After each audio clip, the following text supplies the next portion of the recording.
I'm over it. I'm done. The propane experiment has reached the end of the line. So this started as an impulse buy.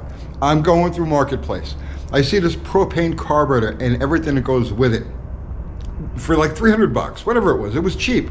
And I was like, yes, I'll buy that, and we'll stick it on that like 361, and we'll dump it into the mule car, the Belvedere, and let's play with propane. Impulse buy.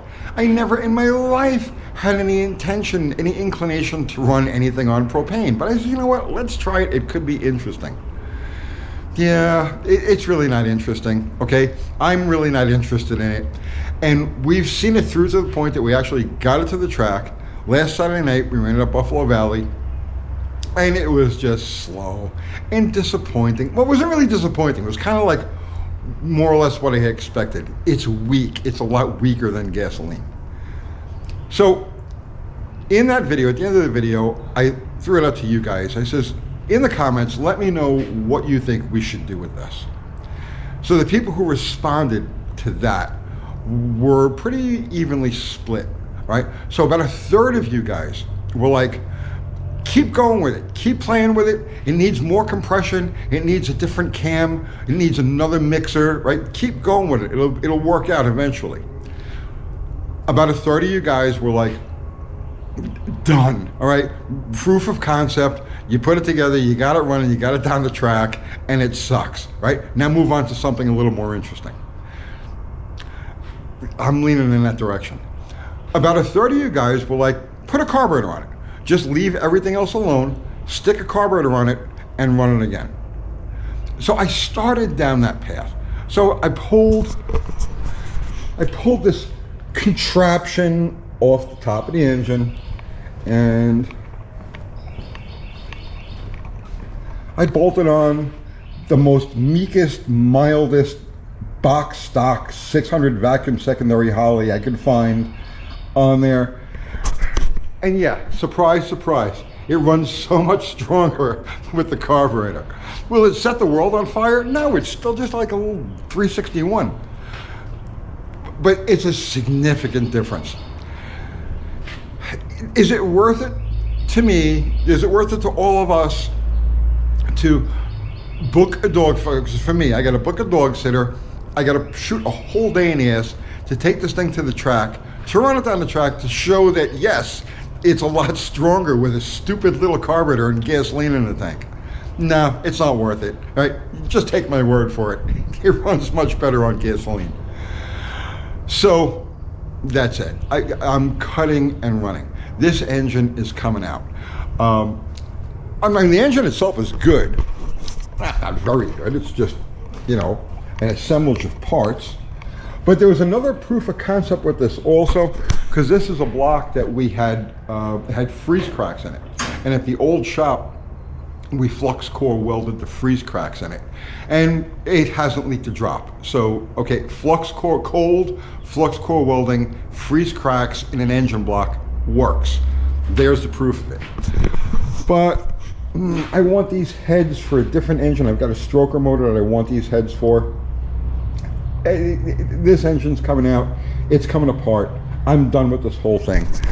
And sorry to disappoint you guys that want to see the propane thing keep going. But at this stage of the game, I really, for it to take advantage of the propane, I really have to build a dedicated engine. It's got to have 1301 compression, at least, right? This takes time, it takes money. It has to have a cam specifically ground for the properties of propane. It needs a second mixer. I mean, we're talking about a big investment in time and money for something that ultimately is not going to be as good as gasoline.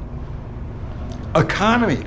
Oh man, the economy of this is terrible.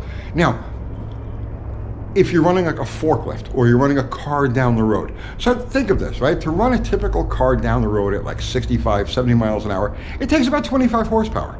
You're not pushing a whole lot of wind. There isn't a lot of rolling resistance, right? So you can get decent economy out of a propane setup. On a hot rod, no, it consumes propane like there's no tomorrow. I started out with a fresh tank, right? Specifically, the afternoon before we took it to the truck, Friday afternoon, I got the tank filled. All we did was start it up, pull it on the trailer, warm it up, right? Pull it off trailer, warm it up, make 2 runs in an 8-mile track, drove it back to the trailer. Half a tank. It used half a tank of propane.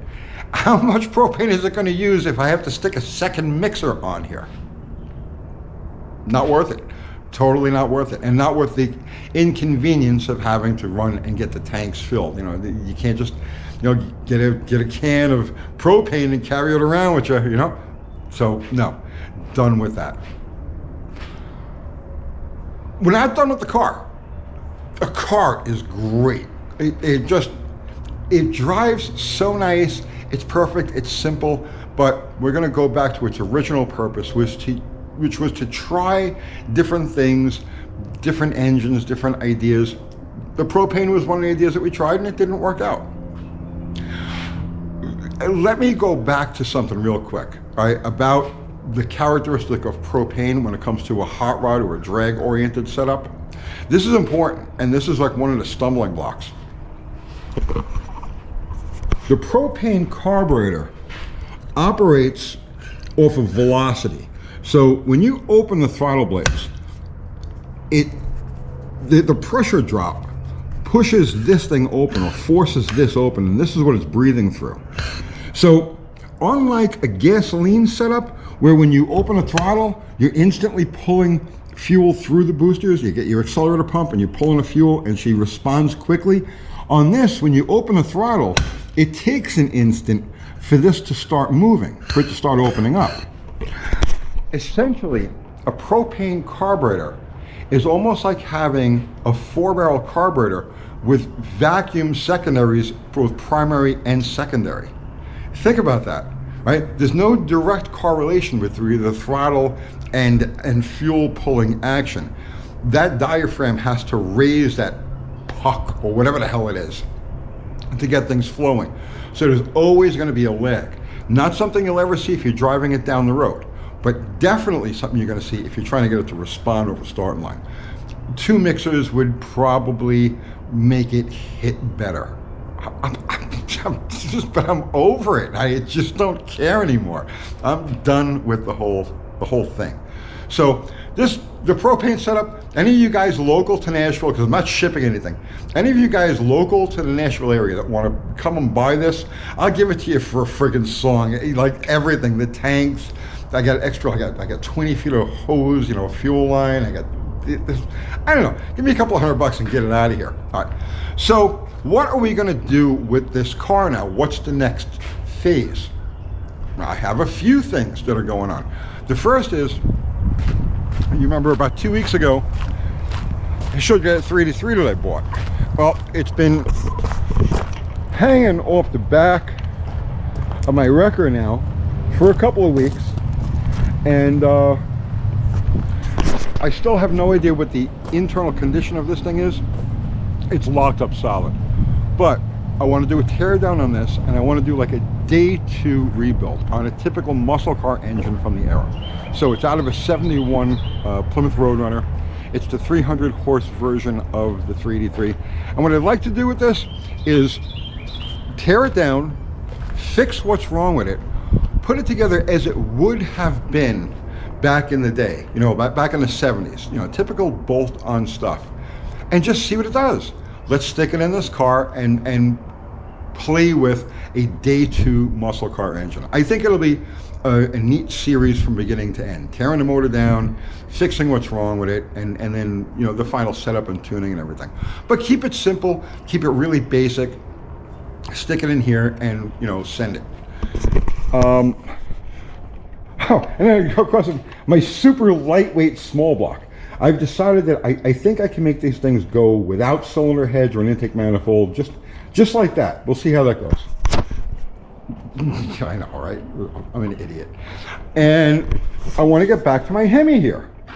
I haven't really touched this. We started welding up the bottom of the bore. I still have window to fill. I still have some welding to do in there, but I want to put a sleeve in this thing and then put it together. And I think that would go pretty good in here. You know, I don't know exactly how I want to set it up yet. In my mind, I've got like injector stacks pictured. I don't know.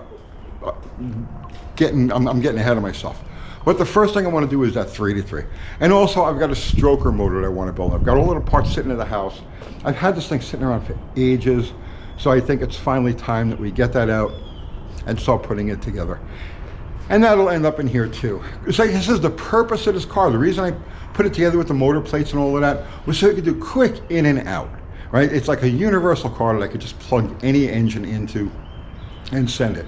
So going back to our original purposes. The propane thing, I'm done. I'm over it. I kind of regret getting as involved in it as I did. But it's like, you know, you make a commitment, you say, okay, we're gonna try this, we're gonna do this. I had to see it through. So we did. Like I said, any of you guys local to Nashville that want this thing, get a hold of me and just get it out of my life. I'll see you tomorrow.